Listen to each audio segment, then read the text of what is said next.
اللہ کے نام سے شروع کرتا ہوں جو بڑا مہربان نہایت رحم والا ہے۔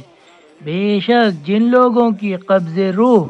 فرشتوں نے اس وقت کی ہے کہ دارالحرب میں پڑے اپنی جانوں پر ظلم کر رہے تھے، تو فرشتے قبض روح کے بعد حیرت سے کہتے ہیں کہ تم کس حالت میں غفلت میں تھے؟ تو وہ معذرت کے لہجے میں کہتے ہیں کہ ہم تو روئے زمین میں بے کس تھے۔ تو فرشتے کہتے ہیں کہ خدا کی ایسی لمبی چوڑی زمین میں اتنی بھی گنجائش نہ تھی کہ تم کہیں ہجرت کر کے چلے جاتے، بس ایسے لوگوں کا ٹھکانہ جہنم ہے اور وہ برا ٹھکانہ ہے۔ مگر جو مرد اور عورتیں اور بچے اس قدر بے بس ہیں کہ نہ تو دارالحرب سے نکلنے کی کوئی تدبیر کر سکتے ہیں اور نہ ان کو اپنی رہائی کی کوئی راہ دکھائی دیتی ہے، تو امید ہے کہ خدا ایسے لوگوں سے درگزر کرے، اور خدا تو بڑا معاف کرنے والا بخشنے والا ہے۔ اور جو شخص خدا کی راہ میں ہجرت کرے گا تو وہ روئے زمین میں با فراغت چین سے رہنے سہنے کے بہت سے کشادہ مقام پائے گا، اور جو شخص اپنے گھر سے جلا وطن ہونے کے خدا اور رسول کی طرف نکل کھڑا ہوا،